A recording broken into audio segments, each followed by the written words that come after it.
Hello future doctors, उम्मीद करता हूँ आप लोग खैराफियत के साथ होंगे। बच्चे आज की इस पर्टिकुलर वीडियो के अंदर हम लोग टॉपिक वाइज पास पेपर सीरीज़ के अंदर hydrogen bonding and anomalous behaviour of water को जो है वो डिस्कस करेंगे। बच्चे आज की वीडियो बहुत मज़े की होने वाली है। इसके अंदर बहुत ही इंपॉर्टेंट कंसेप्ट जो कि हाइड्रोजन बॉन्डिंग को लेकर हैं वो मैं आप लोगों के साथ शेयर करूँगा। सबसे पहले क्वेश्चन पूछा गया, correct order of boiling point of the given liquid is. बच्चे आपको 4 लिक्विड प्रोवाइड किए गए जिसमें वाटर है, हाइड्रोफ्लोरिक एसिड है, अमोनिया है और HCl है। और वो आपसे पूछता है कि बताएं इनमें से किस में बॉइलिंग पॉइंट जो है वो सबसे ज़्यादा होगा। तो बच्चे रिलेशन याद रखिएगा कि boiling point is always directly proportional to the intermolecular forces. जिसमें इंटरमॉलिक्यूलर फोर्सेज जितनी ज़्यादा स्ट्रॉन्ग होंगी बच्चे उसका बॉइलिंग पॉइंट उतना ही ज़्यादा होगा। अब जो गिवन लिक्विड्स हैं हमारे पास H2O, HF, NH3 and HCl। बच्चे इनमें से तीनों के अंदर वाटर, हाइड्रोफ्लोरिक एसिड और NH3 अमोनिया, इनमें हाइड्रोजन बॉन्डिंग पाई जाती है। ऑन दी अदर हैंड हमारे पास जो HCl मौजूद है, हाइड्रोक्लोरिक एसिड, बच्चे इसमें सिंपली डायपोल फोर्सेज हैं वो मौजूद होती हैं। तो सबसे स्ट्रॉन्ग फोर्सेस हाइड्रोजन बॉन्ड और डायपोल में से तो हमारे पास हाइड्रोजन बॉन्ड ही होती है। इसका मतलब डायपोल फोर्स तो सबसे लास्ट पर आना चाहिए।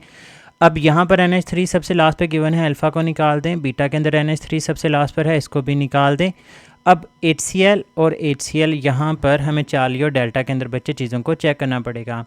अब अगर आप देखें तो दोनों के अंदर अमोनिया और अमोनिया इस तरह से मौजूद है, लेकिन बच्चे कंपैरिजन करने हैं आप लोगों को अब H2 और HF का। बच्चे बहुत ही ये इंपॉर्टेंट कॉन्सेप्ट है, दो चीज़ों का ख्याल रखना है आप लोगों ने।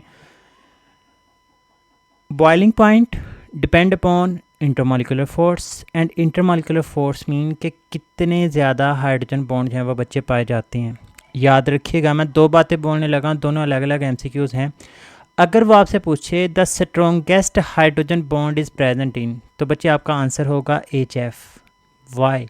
Because strength of hydrogen bond depend upon the electronegativity difference, और वो हाइड्रोजन और फ्लोरीन में होता है, इस वजह से स्ट्रॉन्गेस्ट हाइड्रोजन बॉन्ड HF में है। लेकिन बच्चे जब बात आएगी हाइड्रोजन बॉन्डिंग की कि किस में हाइड्रोजन बॉन्डिंग ज़्यादा पाई जाती है, तो फिर बच्चे याद रखिएगा water has the ability to form 2 hydrogen bond per molecule, जबकि जो HF होता है बच्चे ये सिर्फ और सिर्फ एक हाइड्रोजन बॉन्ड बना सकता है पर मॉलिक्यूल। तो इसका मतलब दोनों में से जो ज़्यादा स्ट्रॉन्गेस्ट हाइड्रोजन बॉन्डिंग है वो बच्चे H2O में मौजूद होगी, क्योंकि ये 2 हाइड्रोजन बॉन्ड बना सकता है। इसी वजह से इसका जो बॉइलिंग पॉइंट होता है वो HF के मुकाबले में ज़्यादा होता है। तो बच्चे हमारे पास यहाँ पर राइट ऑप्शन जो है वो चार्ली बन जाएगी। नेक्स्ट क्वेश्चन नंबर 2 देखें, कहते हैं ice is less dense than water at. बच्चे ये भी बहुत ही इंपॉर्टेंट कॉन्सेप्ट। देखें, एक तो बुक की लाइन है, आंसर मैं आप लोगों को बता देते हैं, इसका 0 डिग्री सेल्सियस होता है। But why is it so? बच्चे कॉन्सेप्ट देखिएगा, आप भी सोचने के ऊपर मजबूर होंगे कि आखिर ऐसा क्यों हुआ। बच्चे लेट्स सपोज हमारे पास जो टेम्परेचर है that is 25 degree Celsius. Wait a minute.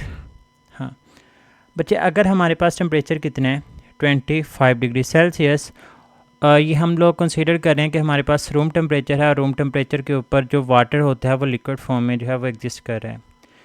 बच्चे अब आप लोग क्या करते हैं, आप लोग टेम्परेचर को कम करते हैं, 25 से नीचे आते हैं, 15 के ऊपर आते हैं, 10 के ऊपर आते हैं। मतलब इन शॉर्ट ये कि आप लोग टेम्परेचर को क्या करना शुरू कर देते हैं, कम करते हैं।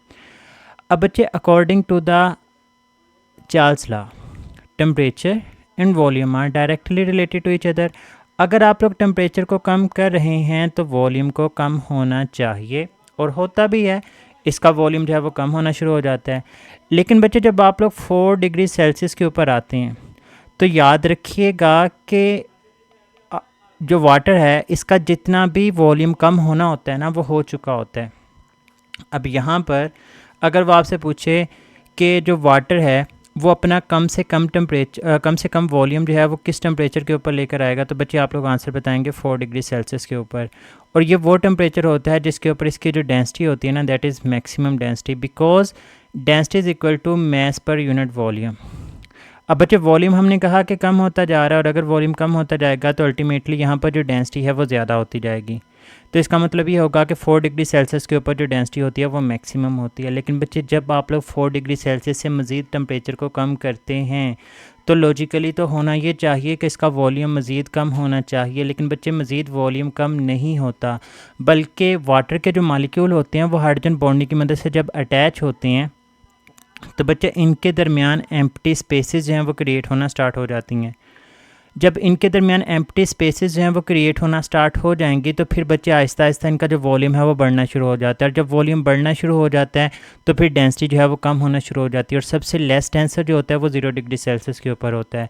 अब बच्चे मज़ीद पूछते हैं कि सर क्या जब हम लोग मज़ीद 0 डिग्री सेल्सियस से कम जाएँ, मतलब -4 डिग्री सेल्सियस की तरफ जाएँ, तो क्या अब मज़ीद इसका जो वॉल्यूम है वो बढ़ेगा नहीं, क्योंकि हम लोग तो मज़ीद इसको कर रहे हैं। तो बच्चे याद रखिएगा 0 डिग्री सेल्सियस के ऊपर मैक्सिमम जितना वॉल्यूम बढ़ना होता है ना, मतलब ये 9% मोर स्पेसेस ऑक्यूपाई करता है एट 0 डिग्री सेल्सियस, वो कर चुका होता है। इसके बाद अब ये मज़ीद वॉल्यूम जो है वो ऑक्यूपाई नहीं करेगा। बच्चे यही रीज़न होती है कि जब आप लोग फ्रीज़र के अंदर किसी भी बर्तन के अंदर अगर पानी रखते हैं तो पानी की जो सरफेस है पहले फ्लैट होती है, लेकिन जब वो बर्फ़ के अंदर कन्वर्ट होता है तो आप लोग देखते हैं कि उसकी सतह जो है वो उभरी हुई होती है। उसकी वजह यही होती है कि वाटर जब सॉलिड आइस के अंदर कन्वर्ट होता है तो उसमें 9% एम्प्टी स्पेसेस क्रिएट हो चुकी होती हैं, जिसकी वजह से उसकी सरफेस है वो ऊपर की तरफ उभरना शुरू हो जाती है। तो राइट ऑप्शन बच्चे यहाँ पे हमारे पास 0 डिग्री सेल्सियस आएगा। नेक्स्ट देखें, कहते हैं crystal atoms of 5 each oxygen atom of water molecule is attached to. बच्चे आइस के केस में क्या होता है कि अगर ये हमारे पास एक वाटर का मॉलिक्यूल है, अब ऑक्सीजन के पास होते हैं 2 लोन पेयर। जब ऑक्सीजन के पास बच्चे 2 लोन पेयर हैं, ऑक्सीजन अपने दोनों लोन पेयर को इस्तेमाल करते हुए मज़ीद 2 वाटर मॉलिक्यूल्स के साथ जो है वो अटैच हो सकते हैं। अब यहाँ पर अगर आप लोग इस ऑक्सीजन को देखें, जो सेंट्रल ऑक्सीजन है बच्चे, कितने हाइड्रोजन के साथ आपको अटैच नज़र आ रहा है? एक तो वाटर के जो 2 हाइड्रोजन हैं कोवलेंट बॉन्ड के साथ अटैच हैं, ये 2 हाइड्रोजन हो गए, और ये 2 जो कि हाइड्रोजन बॉन्ड की मदद से अटैच होंगे इस ऑक्सीजन के साथ, तो टोटल हमारे पास 4 हाइड्रोजन अटैच हैं। तो राइट ऑप्शन यहाँ पे बच्चे हमारे पास अल्फ़ा बन जाएगी। नेक्स्ट MCQ को देखते हैं। कहते हैं जी what is the reason that the ice at 0 degree Celsius occupies the more volume than water. बच्चे मोर की बजाय मैं मज़ीद अगर क्लियर कर दूँ तो ये 9% मोर वॉल्यूम ऑक्यूपाई करता है। क्यों? Because of the empty spaces present between them. बच्चे उनमें एम्प्टी स्पेसिस क्रिएट होती हैं, और एम्प्टी स्पेसिस क्यों क्रिएट होती हैं? क्योंकि बच्चे वाटर के मॉलिक्यूल ना जब हाइड्रोजन बॉन्ड बनाते हैं तो वो अपने आप को अरेंज जब करते हैं, लाइक ये हाइड्रोजन